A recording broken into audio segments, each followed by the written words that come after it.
ariko ntabwo nigera ndabumva ariko hagiye kuba ikintu habaho umushwarara sinzi kuwuzi umushwarara za mpuzu n'ibindi kanaka nizigiye amafaranga n'ibindi byose bihira rimwe bimaze guhira rimwe rero muri giturumbuka uje uko nyene umwe yavuze ati n'abantu bakubwira yaje ari umugabo wundi yambwiye ati ni Imana kwihamagariye none wewe wavuga ko ari ninde muri ibyo bibiri ninde muri babiri uwo muntu wagira kabiri niwe nagiye kuvuga ko ari Imana impamagaye koko ya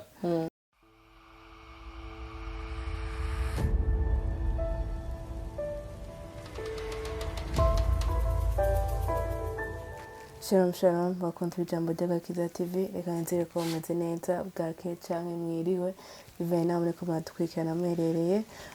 abamerewe nabi abagwaye cyangwa se ndibazo bitandukanye reka ndabaremeshe ndababwira ngo hari Imana ihindura ibihe hari Imana ihindura ibyanse guhinduka hirya abaganga bananiriwe inshuti abavandimwe abavyeyi bananiriwe ni Imana ikorera so nkabandi kumwe n'umujene akorera Imana reka ndamusabe yidondore. Shalom nitwa Ndahoze Prote nka sanzwe mba muri Ruziba ni phase 3 murakoze gukorera Imana gute sanzwe ndi umuririmbyi nkaba ndi muri asenga muri Eglise Diroshe muri Kizingo y'Ibihara uririmba muri Eglise canke biramaze gushika ukaja nko muri studio canke uravyifuza? Ndavyifuza cane. Nturajaye? Ariko ndizeye ko biri mu nzira. Bavuga ngo buri muntu we icyarimwe cyose gifise ingabirano avuka afise wasanze ufise ingabirano yo kuririmba. Yego. Wamenye igihe ariko ufise ingabirano yo kuririmba? Nagerageje ndi mu kivunga c'abandi kujya dusanzwe tugenda hari ukuntu usanga ujana n'abandi bantu ariko kubera yuko usanga abandi bantu bafise izo ngabirano dusanga naho ndi muri bo hari 2012 ariko nagiye kwemera neza 2014 ko ari ingabirano yo muri jewe. Yego. Uri umujene bigoye cyane gukorera Imana ukorera Imana by'ukuri canke byashitse urahenga? Ntabeshe birashika utafata agakiza cyangwa utahure igakiza icacu muri wowe kuko ni benshi abajene canke ivyekeye byo kuririmba duhagara ku ngabire tagakiza kabakaye muri twebwe ariko muri ico gihe cyo kudatahura narahengamye ariko igihe cyo gutahura sinibaza ko nokonga no gusubira inyuma. Wavutse ukijijwe canke wajokizwa mu nyuma? Navutse nkijijwe nakore mu muryango ukijijwe muri Sunday school. Sunday school ariko en fait nta gishinga nta ubufisi kuko muri Sunday school mu nyuma hagiye ugaruka ugasanga nta gishinga nta ugira kubera yuko ukura nyene mu bandi bimwe byaje mu Imana bigisha muri Sunday school ariko bakavuga ati cyaha ni iki ugize ibi nibibi ariko mu nyuma igihe cyo kudatahura nyene byashitse ndakora amakosa kana garatuma nywana n'umutima w'Imana ariko mu nyuma ndavuga ati oya reka mfate ingingo y'agakiza. Yego. Ni ikihe kigaragaza umuntu yakiriye Yesu nk'umwami n'umukiza w'ubugingo bwiwe? Hari byinshi bitandukanye. D'abord umuntu yakiriye Yesu nk'umwami n'umukiza mu bugingo bwiwe ubuzima bwiwe n'ubuzima bw'Imana ahabaye mu byakora n'ubuzima bw'Imana mu ngeso ziwe inyambaro ingeso ziwe donc mu bintu bigaragara kenshi mu byakora kenshi canke ahagenda mu bitandukanye hariho usanga umuntu afise ingeso zitandukanye donc zidahwanye n'icari kuko hari abantu usanga bumva ngo barakijijwe ariko ivyo bakora bidahwanye n'agakiza kari muri bo. Bavuga ngo mwumva ivyo mvuga ntimurabe ivyo nkora ya ariko usanga rero kenshi umuntu avuga ngo arakijijwe ariko ibikorwa vyiwe ntibiranga ubuzima bw'Imana muri nyene. Wofise nk'indirimbo umaze kwandika utarasohora kugira uturimbire gato? Yego ni nyinshi ariko turamwesha dufise indirimbo ikunda kunkora ku mutima indirimbo ri mu Bikorino wa 2 igice cya 5 verse ni 15 ndakunda rero kuririmba iyo ndi jenyene canke ndi kuri eglise n'abandi baririmbyi yego ndashaka kuririmba tangura ngo icatumya apfira bose kwari ukugira umuntu wese icatumya apfira bose kwari ukugira umuntu wese abeho atacinezeza anezeze wamupfiriye akazuka mana duha umutima umenaguritse twitondere ibyagezwe byawe mana duha umutima umenaguritse twitondere ibyagezwe byawe uririmba ko kuko ni ndende byagenze gute wumva wowe ukunda iyo ndirimbo cyangwa kwandika iyo ndirimbo iyo ndirimbo donc amajambo arimwo n'amajambo akora ku mutima wanje kuko iyo ryari isengesho ry'iwanje rero hamwe n'ivyo nukuri ni byinshi dukora tukaba mu buzima bwo kwinezeza tudetawe igikorwa Kristo yakoze kugira ngo ibyo dukora byose ari ijambo rivuga ngo ubuntu ntibwaduhaye gukora ibyaha ariko bwaduhaye kwegera cyane Imana rero iryo jambo riri mu Bikorinto ba kabiri igice ni 5 verse 15 niho havuga ngo icatumye apfira bose kwari kugira ngo abariho ntibabeho atacinezeza ariko hanezeze wapfiriye akabazukira rero usanga ubuzima twe y'abakristo tubayemo ubuzima bwo kwinezeza atari ubuzima bwo kuvuga ati reka by'ukuri mu byo nkora byose bibinyunguza ubwami bw'Imana ugasanga ibyo dukora by'ukuri ni mu kwinezeza gusa niyo mpamvu naciye mvuga ati aya majambo noyisunga ko cyane mu kuyikora wavukiye muri Sunday school ariko navuga yuko wakuze hari igihe wabayemo utazi icyo Imana ivuze mu buzima bwawe by'ukuri nashaka uduhe umuco gatoya ku buzima bwawe bwa mbere nubwo wakuriye muri Sunday school n'ubuzima bwaho wamaze gutahura nibuka yuko muri Sunday school najaye nk'abandi bana tukiga nk'abandi bana cyangwa agenda kubera abavyeyi n'abavyeyi barimo abavyeyi barimwo kuko mu gihe nagiye caba ikibazo maze kujayo nagiyeyo ngena nkura hariho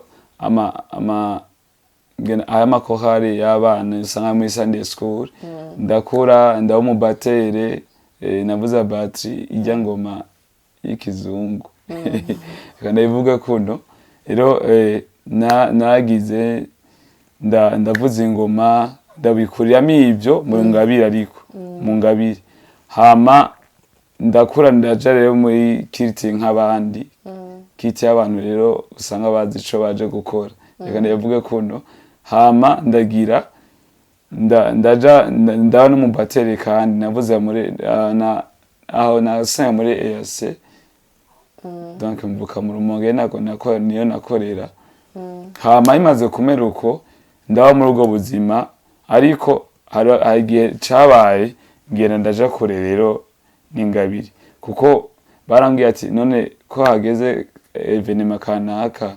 inguvuze ngo bigenze uko gasanga ngiye mu bindi bintu by'iwanje gasanga nkawe n'agakuku agakuka kanwa mu bindi kandi ubuzima nari mfise ico gihe nukuri baba ati nayo kumengo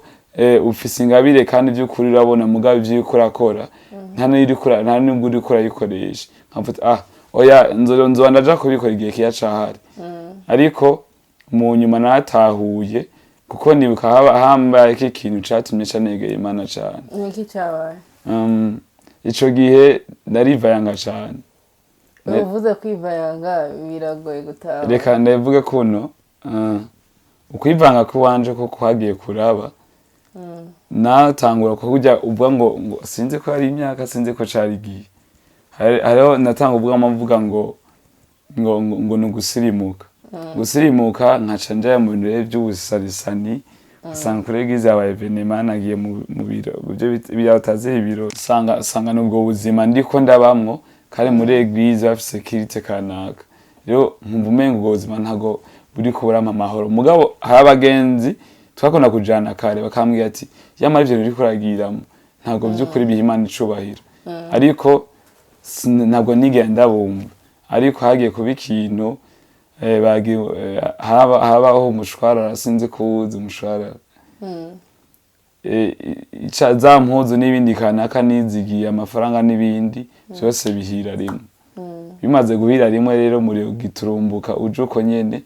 umwe yavuze ati n'abantu bakubwira yaje ari umugabo wundi yambwiye ati ni Imana kwihamagariye none wewe wavuga ko ari ninde muri ibyo bibi ninde muri ababi uwo muntu wagiye kabiri niwe nagiye uvuga ko ari Imana impamagaye ya navuze ati iki ni gihe cyo canegera Imana kandi muri ico gihe nagiye kunyitaho naho muri eglise yaje bati pore ariko wibuke isezerano wasezeraniye Imana ico gihe ni nacemba pause no kumenya ico nshaka rero gukora mu gakiza donc wagiye kwinjira mu gakiza cyane ari uko habanje kuba kw'ikintu ya hari ikintu gikuba gatuma wegera Imana cyane hariho arakaje amakora kuvuga ngo Imana ngo wako yo guhomba yopfume guhomba nivyo none ko iki abantu dukunda kwegera Imana mu gihe dushikiwe n'ibibazo iyo tumerewe neza dukunda kwegera Imana biva ko mu bisanzwe muri ico gihe reka ndavuga kuno Yesu igihe bamuhurumbira abantu benshi no kuri kijya gihe ntago benshi bamuhurumbira kubera unagakiza bariko bamuronderako bamurondera kenshi bitangaza bikarakora n'abaja kwizera mu nyuma ko ari Imana koko kubw'ibitangaza yagiye arakora rero abantu benshi muri situation tuba turimwo mbi canke nziza tuja kumenya ko Imana ari y'agaciro mu gihe cyakintu cyacu ikiduke muri tuba twifuza niyo mpamvu muri ico gihe rero nawe muri iyo situation mbi naciye mvuga ati oya n'ubundi nta wundi buzima reka negera Imana yego wewe kibirengeye wewe nawanye nawe Yesu uruwo kwizerwa nawe kwizeye akogwe n'isoni ndashaka gukoriza ngaho nanye ninde cyane urashaka kurimba indirimbo imwe abantu baba bamenyereye guhezagira ukunda reka indirimbo zimpezagira ni nyinshi ariko hari ukunda hari indirimbo ya Pastor Lopez afite ni ndende ariko ndakunda amajambo irimo akunda kumbera ubuzima cyane ivuga ngo fisa byinshi byo kukuvuga ko Yesu bimwe bingora gusobanura ngene wahevye inama 99 kubw'imwe iyi imwe yabijewe nakubabaje uranyihanganira n'ubu biganje imbabazi wangiriye zirasiga urukundo wanyeretse rurasiga amajambo ambanye make yo kubivuga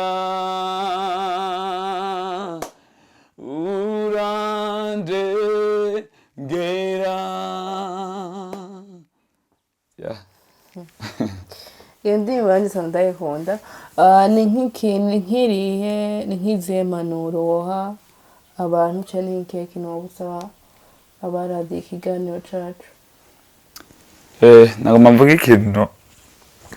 by'ukuri Imana umwizigirwa. Niyo mpamvu ijya ndimba niseka ibirengeye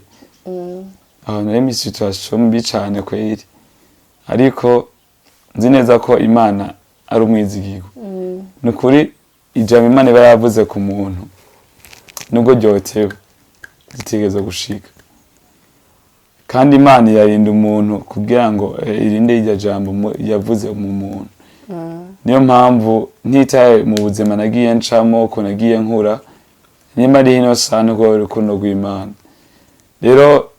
twakora ibyizigiro ku bantu cyangwa ibyo tubonesha amaso, ariko tugashyira ibyizigiro ku Mana. Nico nemeshereza abantu ko ku Mana hari ibyizigiro bidasanzwe. Bakunze ijambo ry'Agakiza TV, ndabashimiye cyane kuba mwabanye nacu, kuba mwadiye ikiganiro. Of course mwafite byinshi byo gukora cyangwa ibindi byo kuraba, ariko mwahisemo kuraba. Reka twizere ko Imana yavuze nubwo akiri muto byabubatse cyangwa byabafashije. So ikintu nababwira ni uko iyo umuntu ariko arasenga akwiye gusengera inshuti ziwe, kubera ko sometimes inshuti zacu nizo ziba zifise inyishu, nizo Imana icishamo inyishu y'ibibazo byacu. So uyu harageze igihe aramera nabi, amaze kumera nabi, mu bamufashije guhinduka harimo inshuti ziwe. Ndemeza yuko umuntu adashobora guhindura umuntu, ariko ari Imana ihindura umuntu, ariko Imana nayo ica mu muntu kugira ihindure wa muntu. Mwakoze cyane, turabakunda cyane.